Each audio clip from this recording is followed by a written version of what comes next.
അതാ ഇപ്പോൾ ലോറി ഉയർത്തുകയാണ്. അതിൻ്റെ തത്സമയ ദൃശ്യങ്ങളാണ് പ്രേക്ഷകർ കണ്ടുകൊണ്ടിരിക്കുന്നത്. ലോറി വലിച്ച് കരയിലേക്ക്, ട്രക്ക് വലിച്ച് കരയിലേക്ക് കയറ്റുന്നതിൻ്റെ തത്സമയ ദൃശ്യങ്ങളാണ് പ്രേക്ഷകർ കണ്ടുകൊണ്ടിരിക്കുന്നത്. കാർവാറിൽ പാലം തകർന്ന് പുഴയിലേക്ക് വീണ ട്രക്ക് അത് ഉയർത്തി കരയിലേക്ക് എത്തിക്കുകയാണ്. അതിൻ്റെ ഏറ്റവും പുതിയ ദൃശ്യങ്ങൾ, തത്സമയ ദൃശ്യങ്ങളാണ്, എക്സ്ക്ലൂസീവ് ദൃശ്യങ്ങളാണ് പ്രേക്ഷകർ കണ്ടുകൊണ്ടിരിക്കുന്നത്. അരുൺ പൂപ്പറമ്പ ഏറ്റവും പുതിയ വിവരങ്ങളുമായി നമുക്കൊപ്പം ചേരുന്നുണ്ട്. പൂപ്പറമ്പ, ഇതാ നമുക്ക് ആ ദൃശ്യങ്ങളിൽ കാണാം. അതിൻ്റെ പകുതിയിലധികം ഭാഗം നമുക്ക് ആ ദൃശ്യങ്ങളിൽ കാണാൻ കഴിയുന്നുണ്ട്. ഇനി വളരെ പെട്ടെന്ന് അത് കരയിലേക്ക് വലിച്ചു കയറ്റാൻ കഴിയും എന്ന് തോന്നുന്നു. നിലവിലെ നടപടികൾ എങ്ങനെയാണ്, നീക്കങ്ങൾ എങ്ങനെയാണ് അരുൺ പൂപ്പറമ്പ? റീജിത്തെ, ഇപ്പോൾ നമുക്ക് ദൃശ്യങ്ങളിൽ കാണാം, തത്സമയ ദൃശ്യങ്ങളിൽ കാണാം, ലോറിയുടെ ഒരു പകുതി ഭാഗമോളം നമുക്ക് ദൃശ്യങ്ങളിൽ കാണാൻ സാധിക്കുന്നുണ്ട്. അതായത് ആദ്യം ഒരു റോപ്പ് കെട്ടി അത് പരിശോധിച്ചു. പക്ഷേ ഒരു റോപ്പ് കൂടി വേണം എന്ന് ഈശ്വർ മാൽപ്പെ ഉൾപ്പെടെ ഇതിന്റെ അടിത്തട്ടിലെത്തി പരിശോധിച്ചതിന് ശേഷം രണ്ടാമതൊരു ക്രെയിൻ കൂടി ഇതിനോട് അടുപ്പിച്ചു. ആ ക്രെയിനിൽ നിന്ന് ഒരു റോപ്പ് കൂടി, ഒരു ഇരുമ്പ് വടം കൂടി ഈ ലോറിയിൽ ഹുക്ക് ചെയ്തതിന് ശേഷം ഏറെ വൈകാതെ തന്നെ അതിൽ പിന്നീട് ഒരു താമസമുണ്ടായില്ല, ലോറി മുകളിലേക്ക് ഉയർത്തിയെടുത്തു. ഇപ്പോൾ ലോറിയുടെ പകുതിയോളം ഭാഗം നമുക്ക് കാണാൻ സാധിക്കുന്നുണ്ട്. അതായത് ആ വലിയ ട്രക്ക്, വലിയ ഭാരമുള്ള ട്രക്ക്, ശ്രമകരമായിട്ടുള്ള ദൗത്യം, ഇന്ന് രാവിലെ മുതൽ ആരംഭിച്ചിട്ടുള്ള ദൗത്യം ഇതാ ഇപ്പോൾ അവസാന ഘട്ടത്തിലെത്തിയിരിക്കുകയാണ്. ആ പകുതിയോളം ഭാഗം നിലവിൽ ഇപ്പോൾ ഉയർത്തിയതിനു ശേഷം അവർ വീണ്ടും അത് ഒന്ന് ഹോൾഡ് ചെയ്തിരിക്കുകയാണ്. അത് ഒന്നുകൂടി അതിൻ്റെ കാര്യങ്ങൾ പരിശോധിക്കേണ്ടതുണ്ട്. കൃത്യമായ ആ ഹുക്ക് ചെയ്ത ഭാഗമൊക്കെ രക്ഷാ ദൗത്യത്തിലുള്ളവർ, നിലവിൽ ഇപ്പോൾ ദൗത്യ സംഘത്തിലുള്ളവർ എത്തി പരിശോധിക്കുന്നത് നമുക്ക് കാണാം. അതിനുശേഷം അത് കൃത്യമായി ആ ഹുക്ക് ടൈറ്റ് ആണെന്ന് സ്ഥിരീകരിച്ചതിന് ശേഷം വീണ്ടും അത് പൂർണ്ണമായും തന്നെ ലോറി ഉയർത്തുന്ന നടപടിയിലേക്ക് കടക്കും. ആദ്യം ഒരു ഹുക്ക് മാത്രമായിരുന്നു കരയോടടുത്ത ഭാഗത്ത് നിന്ന് ആ റോപ്പ് ലോറിയിൽ ഘടിപ്പിച്ചിരുന്നത്. പക്ഷേ ഈശ്വർ മാൽപ്പെ ഉൾപ്പെടെ എത്തി ഇപ്പോൾ വീണ്ടും ക്രെയിൻ ഉപയോഗിച്ച് കൂടുതൽ ഭാഗം ഇപ്പോൾ മുകളിലേക്ക് ഉയർത്തുന്ന തത്സമയ ദൃശ്യമാണ് ഇപ്പോൾ നമ്മൾ കണ്ടുകൊണ്ടിരിക്കുന്നത്. ഇപ്പോൾ ലോറി പതിയെ മുകളിലേക്ക് ഉയർന്നു വരികയാണ്. രണ്ട് വലിയ ക്രെയിനുകൾ, ആ ക്രെയിനുകളിൽ ഇരുമ്പ് വടം, ഈ ക്രെയിനുകളിൽ നിന്ന് ഘടിപ്പിച്ച് ഇരുമ്പ് വടം ഇതിൽ ലോറിയിൽ ഹുക്ക് ചെയ്ത് അത് പതിയെ ലോറി വളരെ സൂക്ഷ്മമായിട്ടാണ് ആ ദൗത്യം അവർ പൂർത്തീകരിക്കുന്നത്. ഇന്ന് രാവിലെ മുതൽ ആരംഭിച്ച, അതായത് 9 ദിവസം മുമ്പ് ഈ ദേശീയപാതയിൽ പാലം തകർന്നു വീണ് ഈ നദിയിലേക്ക്, കാളി നദിയുടെ ആഴങ്ങളിലേക്ക് പതിച്ച ആ ട്രക്ക് ഇപ്പോൾ ഇതാ ഇന്ന് രാവിലെ മുതൽ ആരംഭിച്ച ദൗത്യം, അതിന് ഈശ്വർ മാൽപ്പെ ഉൾപ്പെടെ നേതൃത്വം നൽകിയ ദൗത്യം ഇതാ നിർണായക ഘട്ടത്തിലേക്ക് കടക്കുകയാണ്, അതിൻ്റെ അവസാന ഘട്ടത്തിലേക്ക് കടക്കുകയാണ്. നമുക്കിപ്പോൾ അതിൻ്റെ പിൻഭാഗത്തുള്ള ആ ചക്രം, നമുക്ക് ആ ടയർ നമുക്ക് കാണാൻ സാധിക്കുന്നുണ്ട്.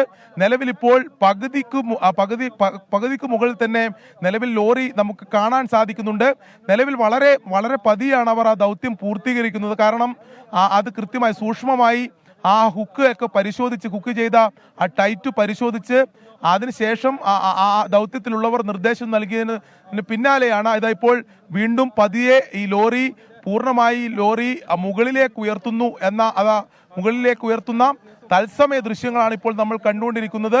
രണ്ട് വലിയ ക്രെയിനുകൾ, ആ ക്രെയിനുകളിൽ രണ്ട് വലിയ ഇരുമ്പ് വടങ്ങൾ ഘടിപ്പിച്ചത് അത് ഈ ലോറിയിൽ ഹുക്ക് ചെയ്ത് നിലവിൽ ഇപ്പോൾ ഈ കരയിൽ നിന്ന്, ഈ പുഴയുടെ അടിത്തട്ടിൽ നിന്ന് ഇത് കരയിലേക്ക് ഉയർത്തുന്ന ഇപ്പോൾ നമുക്ക് ആ ലോറിയുടെ മുൻഭാഗവും അതിൻ്റെ മുൻഭാഗവും നമുക്ക് പതിയെ കണ്ടു തുടങ്ങുന്നുണ്ട്. ഇനിയിപ്പോൾ ഉടൻ തന്നെ ലോറി പൂർണ്ണമായും തന്നെ മുകളിലേക്ക് ഉയർത്തിയെടുക്കാൻ സാധിക്കും. വളരെ ശ്രമകരമായുള്ള ദൗത്യത്തിനാണ് ഇപ്പോൾ പരിസമാപ്തി ഉണ്ടാകുന്നത്. ഈശ്വർ മാൽപ്പെ ഉൾപ്പെടെ നേതൃത്വം നൽകിയ ദൗത്യം ഇപ്പോൾ അതിന്റെ നിർണായക ഘട്ടത്തിലെങ്കിൽ അത് വിജയം കണ്ടു എന്ന് നമുക്ക് ഇപ്പോൾ പറയാൻ സാധിക്കും. നേരത്തെ പറഞ്ഞതുപോലെ ഷിരൂരിന് സമാനമായിട്ടുള്ള ഒരു ദൗത്യം, ആ ദൗത്യമാണിപ്പോൾ വിജയം കണ്ടിട്ടുള്ളത്. ഷിരൂരിലും നമ്മൾ ഇതേ ഒരു റിസൾട്ടാണ് നമ്മൾ കാത്തിരിക്കുകയും ചെയ്യുന്നത്. ഷിരൂരിൽ നിന്ന് ഏകദേശം 50 കിലോമീറ്റർ മാത്രം അകലെയുള്ള കാർവാറിലെ ഈ ദേശീയപാതയിൽ പാലം തകർന്നു വീണ് ഈ നദിയിലേക്ക് പതിച്ച ട്രക്കാണിപ്പോൾ ഒരു ദിവസത്തെ, അതായത് ഇന്ന് രാവിലെ മുതൽ തുടങ്ങിയ ശ്രമകരമായിട്ടുള്ള ദൗത്യത്തിനൊടുവിൽ ഇപ്പോൾ ഉയർത്തി കരയിലേക്ക് അടുപ്പിക്കുന്നത്. അതായത് പ്രതികൂലമായിട്ടുള്ള കാലാവസ്ഥയെയും അടിയൊഴുക്കിനെയും തുടർന്ന് കഴിഞ്ഞ 9 ദിവസമായി തടസ്സം നിന്ന രക്ഷാദൗത്യം അവർ ഇന്ന് രാവിലെ പുനരാരംഭിച്ചു. പുനരാരംഭിച്ചപ്പോൾ ഈശ്വർ മാൽപ്പെ മലയാളികൾക്കുൾപ്പെടെ ഏറ്റവും സുപരിചിതനായിട്ടുള്ള ഈശ്വർ മാൽപ്പെ ഉൾപ്പെടെ അതിന് നേതൃത്വം നൽകി. ഇപ്പോൾ നമുക്ക് ഈ ട്രക്കിന്റെ ആ മുൻഭാഗം കൂടി നമുക്ക് കാണാൻ സാധിക്കുന്നുണ്ട്. അതിന്റെ ക്യാബിന്റെ ഒരു വശം നമുക്ക് ഇപ്പോൾ കാണാൻ സാധിക്കുന്നുണ്ട്. ഇനിയിപ്പോൾ വളരെ ചെറിയ ഭാഗം മാത്രമേ ഉയർത്താനുള്ളൂ. അത് അതായത് കൃത്യമായി സൂക്ഷ്മമായി അവർ പരിശോധിച്ചതിന് ശേഷം വളരെ പതിയാണ് അവർ ഉയർത്തുന്നത്. ഓരോ ഭാഗം ഉയർത്തിയതിനു ശേഷം അവർ ആ ഹുക്ക് ചെയ്തിട്ടുള്ള ഭാഗം പരിശോധിക്കുന്നു. കൃത്യമായി ടൈറ്റ് ആണെന്ന് ഉറപ്പുവരുത്തിയതിനു ശേഷം ദൗത്യത്തിലുള്ളവർ അത് ഉറപ്പുവരുത്തുന്നു. അതിനുശേഷം വീണ്ടും ഉയർത്തുന്ന നടപടിയാണ് നിലവിലിപ്പോൾ നടത്തിക്കൊണ്ടിരിക്കുന്നത്. അതിനായി നേരത്തെ ഉണ്ടായിരുന്ന 3 ക്രെയിനുകൾക്ക് പുറമെ 2 വലിയ ക്രെയിനുകൾ കൂടി സജ്ജീകരിച്ചു. അതിലാണ് നിലവിലിപ്പോൾ വലിയ ഇരുമ്പ് വടം കെട്ടി അതിപ്പോൾ മുകളിലേക്ക് ഉയർത്തുന്നു. നമുക്ക് അതിന്റെ തത്സമയ ദൃശ്യങ്ങളാണ് നമ്മൾ കണ്ടുകൊണ്ടിരിക്കുന്നത്. 2 വലിയ ക്രെയിനുകളുടെ ദൃശ്യം നമുക്ക് കാണാം. അതിൽ കെട്ടിയിട്ടുള്ള ആ ഇരുമ്പ് വടം നമുക്ക് കാണാം. അത് കൃത്യമായി ലോറിയുടെ പിൻഭാഗത്ത് അത് ഹുക്ക് ചെയ്ത് അത് പതിയാണ് ഉയർത്തിക്കൊണ്ടിരിക്കുന്നത്. ഓരോ ഘട്ടം കഴിയുമ്പോൾ അവർ അതൊരു ചെറിയ ഹോൾഡ് ചെയ്തുകൊണ്ട് കൃത്യമായി ഈ ചെയ്തിട്ടുള്ള, അതായത് ഹുക്ക് ചെയ്തിട്ടുള്ള ഭാഗം പരിശോധിച്ച് അങ്ങനെയാണ് ഇത് മുകളിലേക്ക് ഉയർത്തുന്നത്. ഇപ്പോൾ നമുക്ക് ആ ലോറിയുടെ ആ ട്രക്കിന്റെ ക്യാബിൻ ഭാഗവും നമുക്കിപ്പോൾ കാണാൻ സാധിക്കുന്നുണ്ട്. അല്പസമയത്തിനകം നിലവിലിപ്പോൾ അത് വലിച്ചെടുക്കുന്നില്ല. നിലവിൽ അതിൽ ചെറിയ ഹോൾഡ് ചെയ്തിട്ടാണുള്ളത്. അല്പസമയത്തിനകം അവർ പരിശോധന നടത്തിയതിന് ശേഷം വീണ്ടും അവർ ഇത് വലിക്കുന്നതിനുള്ള നിർദ്ദേശം ദൗത്യ സംഘം നൽകും. നേരത്തെ ജില്ലാ ഭരണകൂടത്തിലെ പ്രധാനപ്പെട്ട ജില്ലാ കളക്ടർ ഉൾപ്പെടെ ഇവിടെ എത്തിച്ചേർന്നു. ജില്ലാ പോലീസ് മേധാവി ഉൾപ്പെടെ ഇവിടെ എത്തിച്ചേർന്ന് ഈ സ്ഥിതിഗതികൾ വിലയിരുത്തിയിരുന്നു. ഔദ്യോഗിക സംവിധാനങ്ങൾ ഇവരുടെ സഹായത്തിനുണ്ടായിരുന്നു. NDRF-ഉം SDRF ഉൾപ്പെടെയുള്ള സംഘങ്ങളുണ്ടായിരുന്നു. ഫയർഫോഴ്സും പോലീസും ഉൾപ്പെടെ ഇവിടെ ഉണ്ടായിരുന്നു. അവർ ഇന്ന് അനുകൂലമായിട്ടുള്ളൊരു സാഹചര്യം ഉള്ളതുകൊണ്ടാണ് ഇന്ന് ഈ ദൗത്യം പൂർത്തീകരിക്കുന്നത്. നമുക്കിപ്പോൾ ആ ലോറിയുടെ ഏകദേശം ഒരു 80% ഭാഗം തന്നെ ഈ ലോറിയുടെ നമുക്ക് കാണാൻ സാധിക്കുന്നുണ്ട്. അതിന്റെ ക്യാബിന്റെ ചെറിയ ഭാഗം കാണാൻ സാധിക്കുന്നുണ്ട്. ഇപ്പോൾ നിലവിലിപ്പോൾ ദൗത്യത്തിൽ ഏർപ്പെട്ടിട്ടുള്ള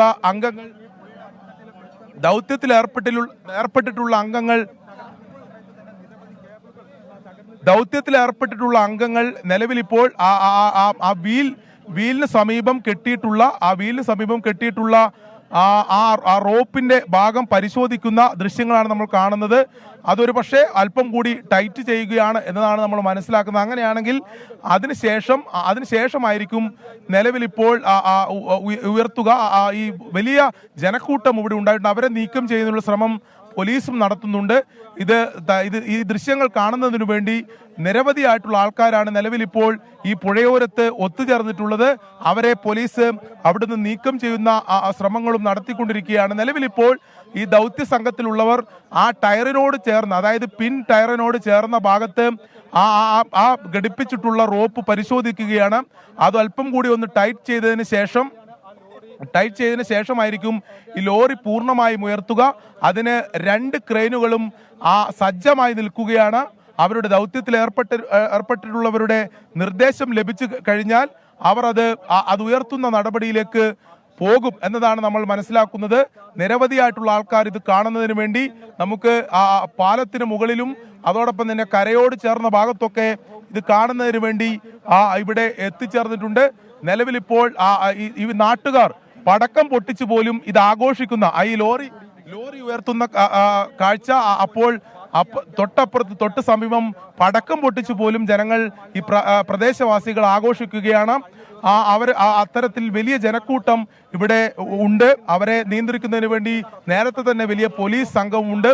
ഈശ്വർ മാൽപ്പയെ സംബന്ധിച്ച് നമ്മൾ എടുത്തു പറയേണ്ടതാണ്. അദ്ദേഹമാണ് ഈ ദൗത്യത്തിന് നേതൃത്വം നൽകിയത്. 200 മീറ്റർ അകലെ കാളി നദിയുടെ ആഴങ്ങളിൽ ഉണ്ടായിരുന്ന ഈ വലിയ ഭാരമുള്ള ഈ ട്രക്ക് അത് ഉയർത്തുന്നതിന് വേണ്ടി എല്ലാ പ്രതികൂല സാഹചര്യങ്ങളെയും മറികടന്ന് അദ്ദേഹം ശ്രമം നടത്തി. അതിപ്പോൾ ഒരു വിജയകരമായി പൂർത്തീകരിക്കുകയാണ്. അതിന് ഔദ്യോഗികമായിട്ടുള്ള എല്ലാ സംവിധാനങ്ങളും സഹായങ്ങളും അദ്ദേഹത്തിന് ലഭിച്ചു. NDRF-ന്റെയും SDRF-ന്റെയും പോലീസിന്റെയും ഫയർഫോഴ്സിന്റെയും സംഘം എല്ലാ സപ്പോർട്ടും അവർക്ക് നൽകി. റീജിത്ത്, ഇതിൽ ഏറ്റവും പ്രധാനപ്പെട്ട കാര്യം നേരത്തെ റീജിത്ത് സൂചിപ്പിച്ച പോലെയാണ് ഇതിന്